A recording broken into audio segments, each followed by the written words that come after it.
সময়টা ছিল শীতকাল। আমি মিরপুর 14 হতে মিরপুর 10 যাচ্ছিলাম। আমার বাসা ছিল মধ্যপাইকপাড়া। আমি সচরাচর 14 নম্বর হতে 10 নম্বর যেতাম ইতিহাস বাসে করে। ওই দিন 14 নম্বর মোড়ে একটি সিএনজি ডাকতেছে, 10 নম্বর 10 টাকা, 10 নম্বর 10 টাকা।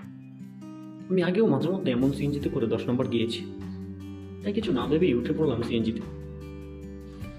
সিএনজিতে আগে একজন লোক ছিল, আমি ওঠার পর আরও একজন উঠে পড়ল। তখন আমি দুজনের মাঝখানে বসলাম। সিএনজিটাও ছেড়ে দিল। ঠিক 5-7 মিনিট পর সিএনজি মিরপুর 10 নম্বর পৌঁছে গেল, কিন্তু 10 নম্বর মোড় জ্যাম থাকায় সিএনজিটা গোল চত্বরের একটু আগে স্বপ্ন সুপার শপের কাছে আমাকে নামিয়ে দিল। আমি নেমে ফুটপাত দিয়ে হাঁটি। যারা 10 নম্বর গিয়েছেন তারা জানেন, 14 নম্বর হতে 10 নম্বর যাওয়ায় ফুটপাতগুলো হকারদের দখলে। ফুটপাতের পাশেই যে দোকানগুলো রয়েছে তাদের 2-3টা করে সিঁড়ি রয়েছে। আমি হাঁটতেছি তাড়াতাড়ি। এক তো শীত, অন্যদিকে রাত 10টা বেজে গেছে। হাঁটার সময় আমার মনে হচ্ছে দোকানের ওই সিঁড়িগুলো আমার পায়ে লাগতেছে। আমি কোনো কিছু না ভেবেই হাঁটতেছি। 2-3 বার লাগার পর হঠাৎ আমার কাঁধে হাত রাখলো একজন। আমি পেছনে ফিরতেই আমাকে বলতেছে, এই দিকে আস। আমি একটু চেপে গেলাম, বললাম, জি ভাই বলেন। উনি বলতেছে, তুমি তো একটা বেয়াদব। এটা বলার সাথে সাথে আমি কিছু না ভেবেই বললাম, সরি ভাই, আমার ভুল হয়েছে। উনি বলতেছে, তুমি আমাকে বারবার লাথি মারতেছো, অথচ সরি বলতেছো না।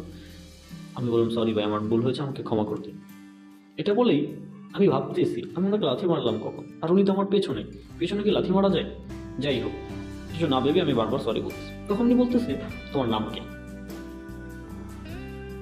তখনই সাথে সাথে শাহালি প্লাজার পাশে যে গলিটা আছে না, ওই গলি থেকে খাটো করে একজন লোক হেঁটে আসে। এসে বলতেছে, কি হয়েছে রে? তখন ওই লোকটা বলতেছে, ভাই দেখেন ছেলেটা কি বেয়াদব। তখন দ্বিতীয় লোকটা বলতেছে, কি হয়েছে রে? প্রথম লোকটা বলতেছে, আমাকে লাথি মারতেছে, অথচ সরি বলতেছে না। আমি বললাম, খেয়াল করিনি ভাই, আমার ভুল হয়েছে, ক্ষমা করে দেন। প্রথম লোকটা বলতেছে, সালাম দে বেটা, এলাকার বড় ভাই। আমি বললাম, সালাম আলাইকুম ভাই। তখন দ্বিতীয় লোকটা বলতেছে, কি করো তুমি? আমি বললাম, পড়াশোনা করো। আবার বলতেছে, এত রাতে বাহিরে কি করো? আমি বললাম, ভাই টিউশনে গিয়েছিলাম, টিউশন শেষ করে বাসায় যাচ্ছি। তখন বললো, কোথায় থাকো? আমি বললাম, ভাই মধ্যপাইকপাড়া। কোথায় পড়াশোনা করো? সরকারি তৃতীয় কলেজ।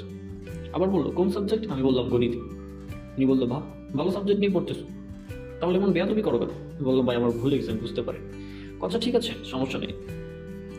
তোমার পকেটে মানি ব্যাগ আছে? আমি বললাম, জি ভাই আছে। মানি ব্যাগে কি টাকা পয়সা আছে? আমি বললাম, না ভাই ওই রকম নাই, শুধু ভাড়াটা আছে। তোমার কোনো কার্ড আছে? আমি বললাম, ভাই হ্যাঁ, স্টুডেন্ট কার্ড আছে। আচ্ছা তুমি কি ফোন চালাও? আমাকে অনবরত প্রশ্ন করে যাচ্ছে। আমি বললাম, জি ভাই চালাই। এটা বলেই উনি আমার পকেট হাতানো শুরু করে দিয়েছে। তো আমি একটু সরে দাঁড়ালাম এবং বলতে চাই, ফোনটা দাও। আমি ফোনটা বের করলাম, বের করার সাথে সাথে উনি আমার হাত থেকে ফোনটা নিয়ে নিল। এর মধ্যে আরও একজন লোক এসে আমার পেছনে দাঁড়ালো। অর্থাৎ 3জন লোক 3 পাশে দাঁড়িয়েছে, আমি মাঝখানে। এসে বলতেছে, কি হয়েছে ভাই? প্রথম লোকটা আবার বলতেছে, ছেলেটা একটা বেয়াদব, আমার গায়ে লাথি মারতেছে, তাও আমাকে সরি বলে না। তৃতীয় লোকটা কিছু বলেনি, শুধু শুনতেছে এবং দাঁড়িয়ে দাঁড়িয়ে ফোন টিপতেছে। আর প্রথম লোকটা আমাকে আবার নানা রকম প্রশ্ন করতেছে, বাড়ি কই, কই থাকি, কি করি, নানান ধরনের প্রশ্ন আমাকে ব্যস্ত রাখতেছে। আর দ্বিতীয় লোকটা আমার কাছে এসে ফোনটা আবার আমার পকেটে দিয়ে দিল। আমি আবার উপর দিয়ে হাত দিয়ে দেখলাম, না ঠিক আছে, ফোন দিয়ে দিয়েছি। এর মধ্যে তৃতীয় লোকটা বলতেছে, ভাই ছেড়ে দিন, এই যাও, চলে যাও তুমি। তো ওরা বলতেছে, ঠিক আছে যাও, এরপর থেকে সাবধানে চলাফেরা করবা।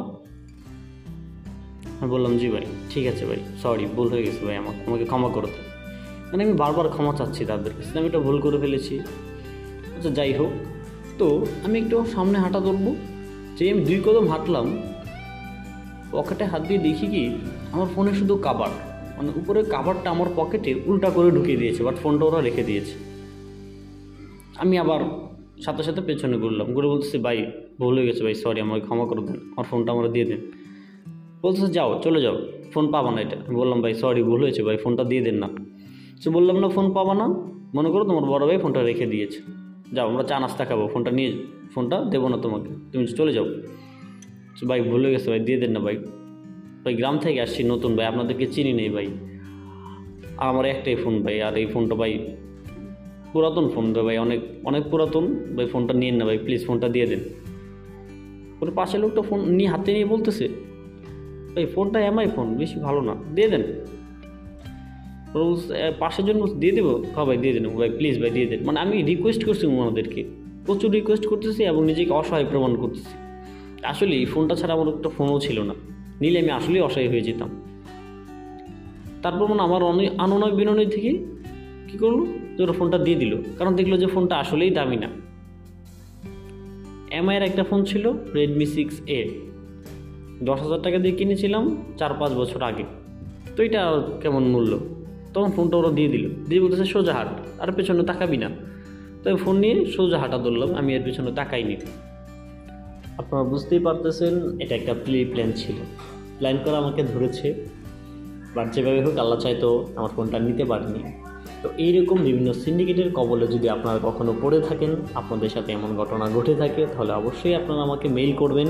আমার নিচে মেইল দেওয়া আছে, হোয়াটসঅ্যাপ নাম্বার দেওয়া আছে, আপনারা চাইলে গল্প লিখে হোয়াটসঅ্যাপে ছবি তুলে দিতে পারেন। আমি আপনাদের গল্পগুলো ভিউয়ার্সদের জানানোর চেষ্টা করব এবং সবাই মিলে এইসব সিন্ডিকেট থেকে সতর্ক থাকব। ধন্যবাদ সবাইকে, আল্লাহ হাফিজ।